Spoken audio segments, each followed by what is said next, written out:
Well, howdy, howdy, howdy. Nearly Senior Citizen here. Greetings, boys and girls, and welcome to this, me having to clear my throat so early in the video. Little Gotsy Ray was very confused, and his brain hurt. Mama Amagaratsu had put up a Christmas tree in one of the open areas of the infinite abandoned city they lived in. It looked nice, and there were lights and candles, and some presents were wrapped under the tree, but, and this is where little Gotsy Ray's brain really started to throb.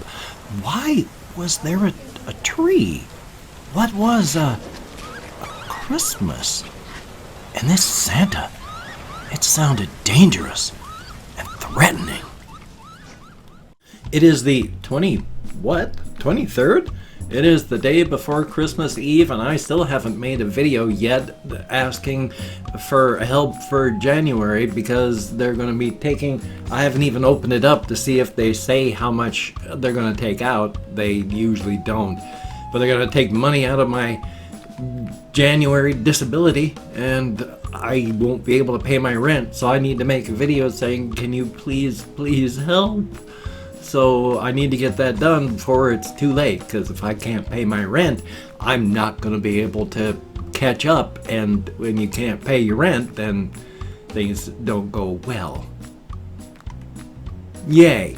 Anyway, though, past that, it's just another day. I woke up about 20 to 6 this morning. It is 7:18 a.m. It is dark as dark outside. I don't know how else to describe that. It's dark, but it's getting lighter because it's morning time. Thumbs up for that.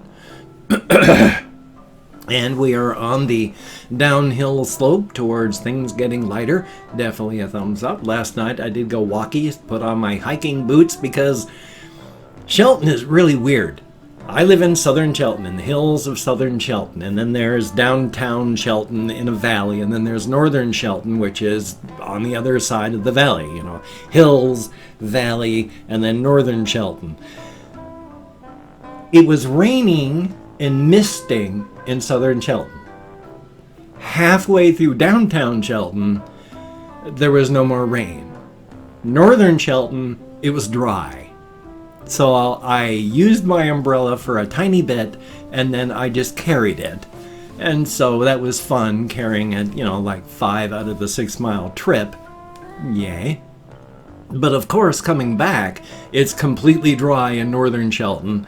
Mostly dry, but getting damp as I go through downtown Shelton. And then back in southern Shelton, everything is soaked. It's not raining anymore, it stopped misting, but everything is just wet. So it's really, really weird that way. Thumbs up for that. Weather. Yeah, well, I mean, it's a good thing. Weather is necessary. Make my shirt hang symmetrically. Thumbs up for that. Hopefully everybody is having an awesome Christmas type season thing. I, of course, am alone. My housemates have their family to go off to. My family is... I found out the addresses of where my brother-in-law and sister-in-law are living in their RV. My daughter and their daughter are living in Montana now. So with my oldest and my sister-in-law's one daughter, now 2 daughters, and the other daughter's husband. So there's a Montana clan going on right now, and I find out my daughter is one of them, so thumbs up for that. But my son sorry about that, still lives in the area, so thumbs up, but at least there's that.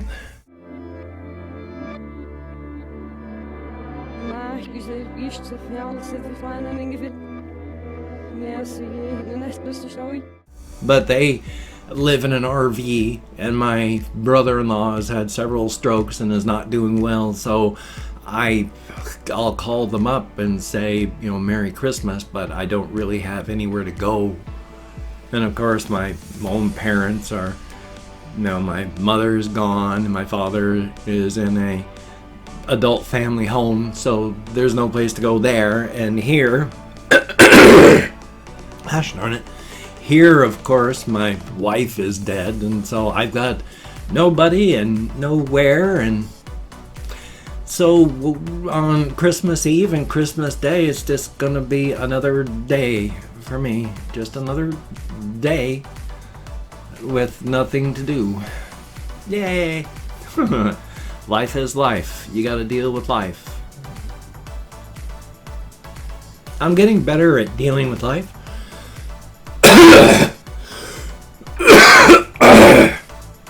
I am so sorry. I've been up an hour and a half. I've been talking to myself and I've been talking to the hamsters.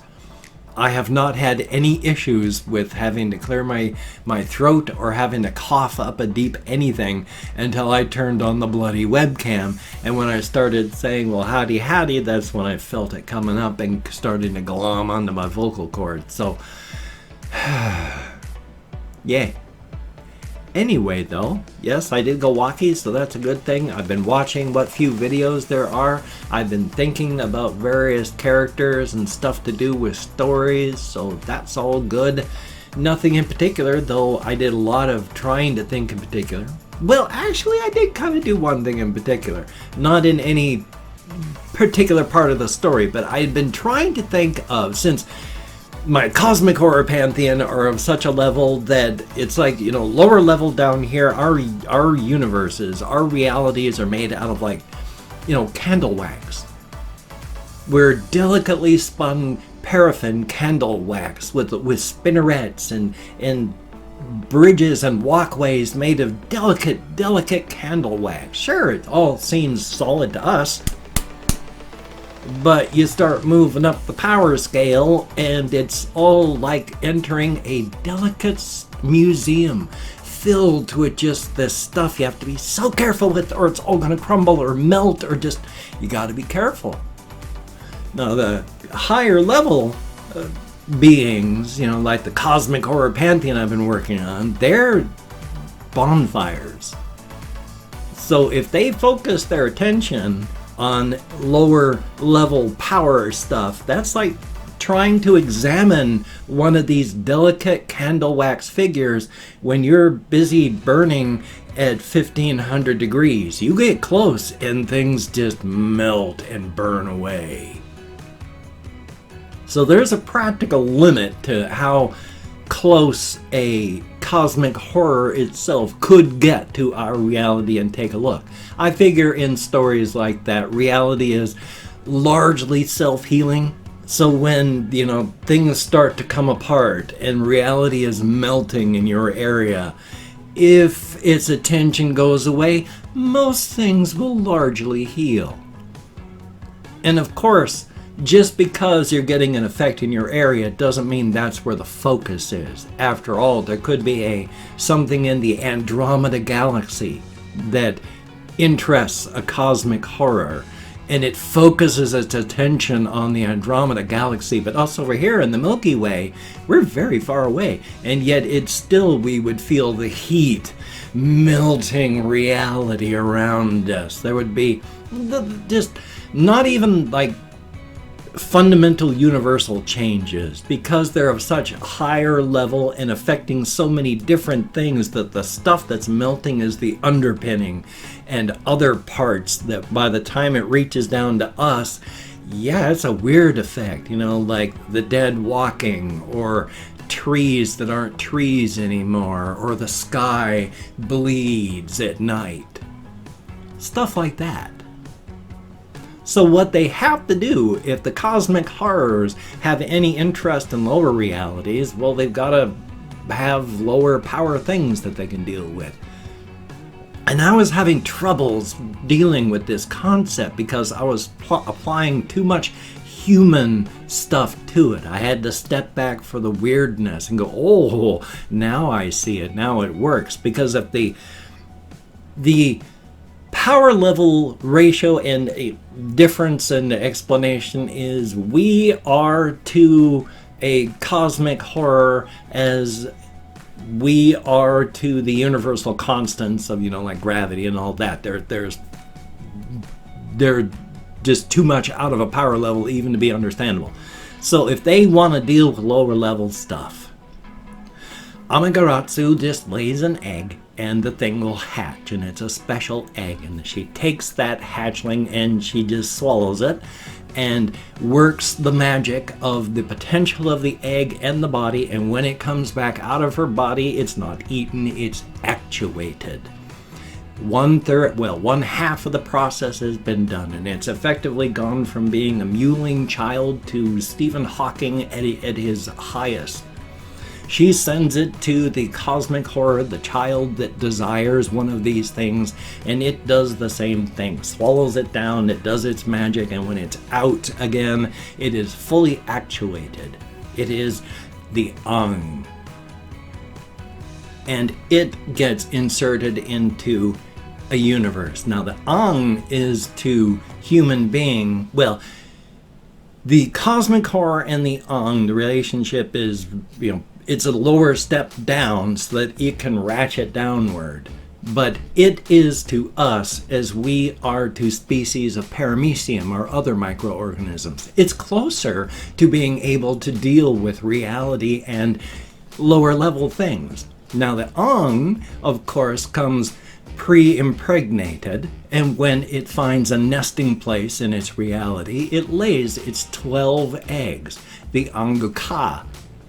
The Anguka are like the Cthulhu-level monsters of the universe of the cosmic horrors. They are to us as we are to dwarf hamsters. You're getting closer, but they can still just lay waste to whatever is local in the universe just by basically thinking about it. They're big and powerful. If they want to deal with actual things, that's when they start having allied alien races and multi-dimensional things. And generally, if you're being allied with one of the Anguka, you kind of don't know it. Things are going really bad on your planet, and you're being given tasks that you don't even realize you're being given. And the tasks don't even have to make sense. So it's like, when after every church is burned, and every museum is burned, and every library but one is burned, well, you did it. That was the task. Stuff that for us doesn't really make sense, but once that happens, you are rewarded. And then you're given tasks directly through psychic stuff that has to go through priesthood and all that, because the higher level ones dealing with the Anguka are just totally nutsoid. You're dealing with realities and things that we're not built to deal with.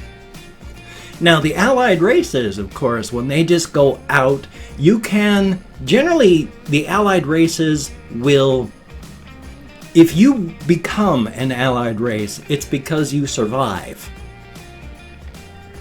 That's generally how it works. If you didn't survive the contact with another allied race, then you're not going to become an allied race. But if you manage to survive, like if, say, humanity was contacted by one of these things, and it was an alien species that infested the moon and just totally turned it into a gigantic breeding ground. And for the next 100 years, they've been feeding on us. And there's less than 1 billion people left because the other 7 billion people have been dragged away and eaten. During this time, one of these tasks might have been given to us. And as we're slowly dwindling and surviving, we accidentally do a task as we're surviving. And then we notice over the next 10 years or so, the attacks vanish and stop. So there's less than 1 billion of us. The moon is infested with these things, and we start getting tasks. And as long as we fulfill the tasks, we are rewarded and kept safe. And then you're an allied race. So it's nasty and vile, but it's not. It's just nasty and vile because we don't matter. I mean, I already think that too, so it's my existential nihilism that's really going and putting my focus in this stuff too. Because I've said it before, and I'll say it again, and because it's true. It is true. You know, when you die, your loss is going to be painful, and people are going to do their best to try and forget most of you and what you were, because it hurts to think about. So within 5 years, you're largely forgotten and not thought about. In 100 years, maybe you are a footnote in a history book, but in 1,000 years, what is human civilization going to even be like? Will there be civilization? In 1,000,000 years, what will be going on with our planet? In 1,000,000,000, our planet will be dead. Our sun will have expanded into a red giant, and an orbit will be inside of the sun. The planet will be dead. In 1,000,000,000,000 years, what will the universe be like? We are a flash in the pan, just we're nothing. We don't matter. Of course, I also think because we don't matter, that is why on the human level, everything matters and is important.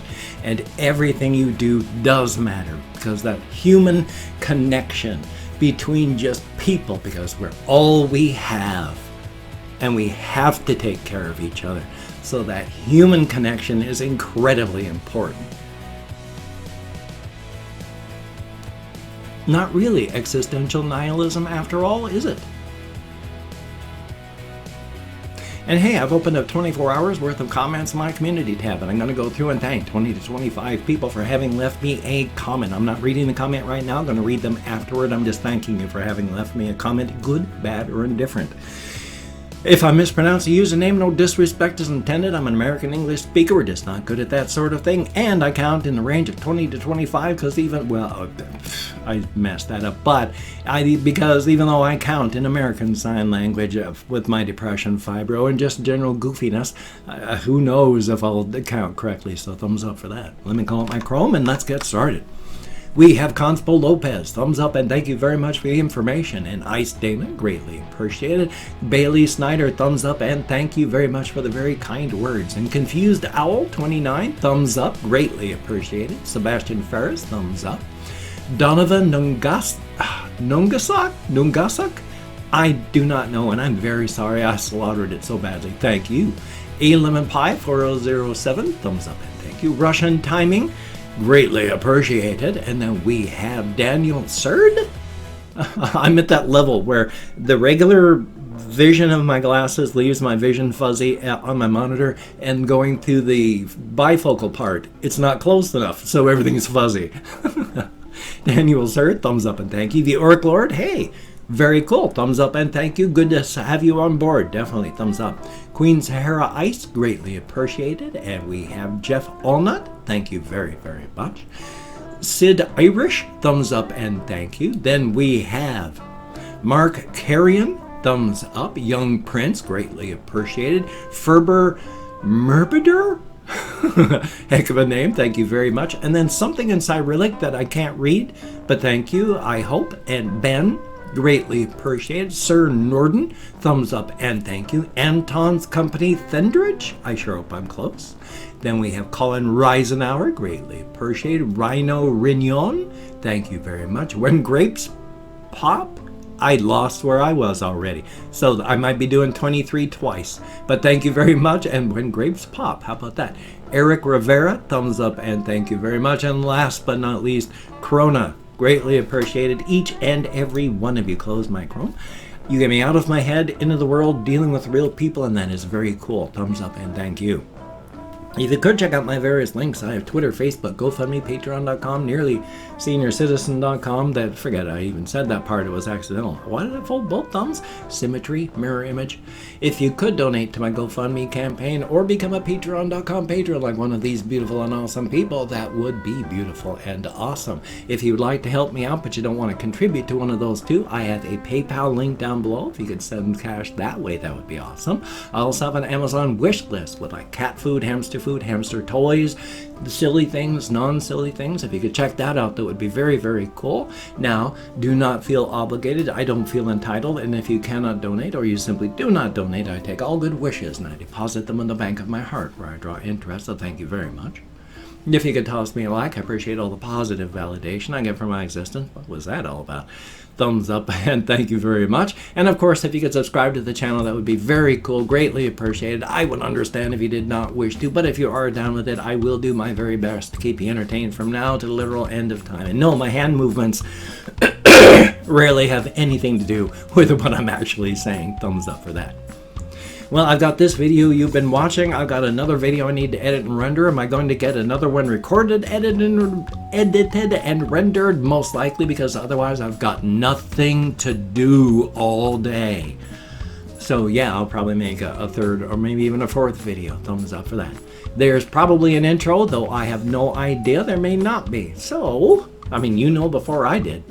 So you take care. Have a great day today. I will see you on the flip side, my friend, and that is a very good thing. And be good to yourself over this holiday season. Be very careful. Suicide is very, very high during this time of year. Please stay with us.